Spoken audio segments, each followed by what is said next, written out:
word messaging. As we think about the issue at hand here, which is malaria, America's role in the world, investments in global health in order to have better health outcomes around the world, particularly around malaria.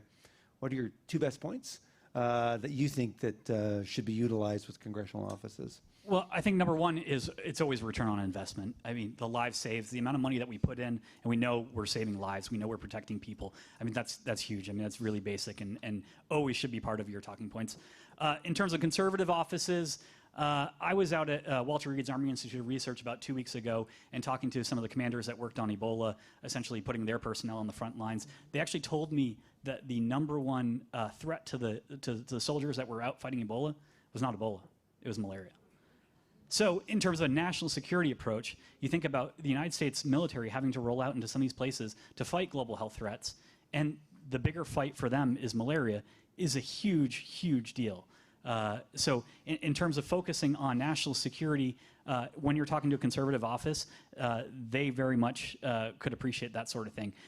There's talk of essentially any kind of compromise in terms of military personnel costing millions of dollars in terms of having to bring people back, treat them, and compromising the mission. So that's a major issue. You know, there are a lot of, as I like to say, compassionate conservatives from the Bush administration still out there that care about it from a faith perspective. If you have a faith perspective and you know you're walking into an office that has a faith perspective, I think it's worth, you know, talking about that angle as well. Is to say that, you know, this is our, you know, our compassionate level of reaching out to other folks, that foreign assistance isn't necessarily what you would see as kind of domestic assistance here in the United States. I mean, think about President Bush. He was really inwardly focused when he first came on. He was going to be the domestic president, the way that this president, you know, wants to make America first, or make America great again, however you call it. But after 9/11 hit, he completely changed directions. PEPFAR, I mean, major, you know, we're $8 billion a year now we're funding these things, creating massive levels of diplomacy around the world where people actually like us for some of the lives that we've saved and helped. So there's that whole other side of the equation as well. I think that's really important. Kristin. Well, I'll just add that American leadership is so important in these areas. You know, people can debate whether it should be or shouldn't be, and there's a lot of talk now about pulling back as our government's responsibility on issues happening around the world, and pushing for private actors to come forward.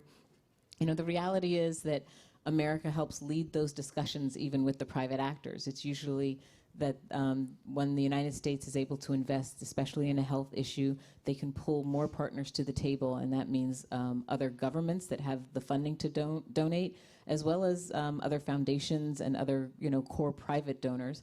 You know, there's been organizations developed, you know, Global Fund, et cetera, both on trafficking and on HIV/AIDS, where that kind of leadership from the U.S. really mattered.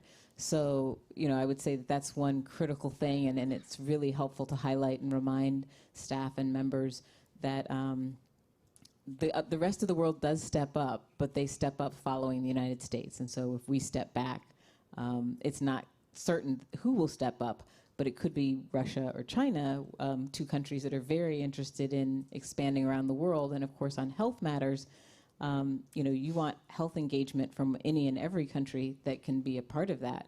But, you know, the political calculus could be changing around American leadership.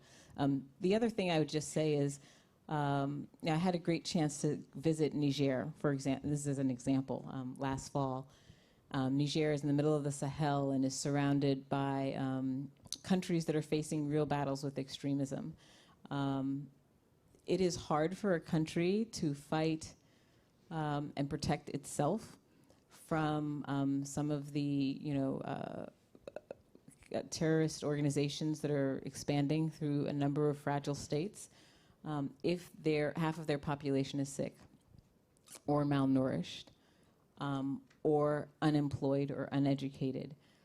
These things matter, and so our investment in them is sometimes sounds like a bit of a tangent, but it really does matter for the United States. If we are concerned about Al-Shabaab in Somalia and Boko Haram in Nigeria, and the ability of those organizations to potentially combine with ISIS or Al-Qaeda part of the ability for those things to happen has to do with the fragility of the communities. And so fighting against malaria and other diseases, fighting for nutrition and health care around the world really matters, because the people in those countries can better protect themselves if they are healthy.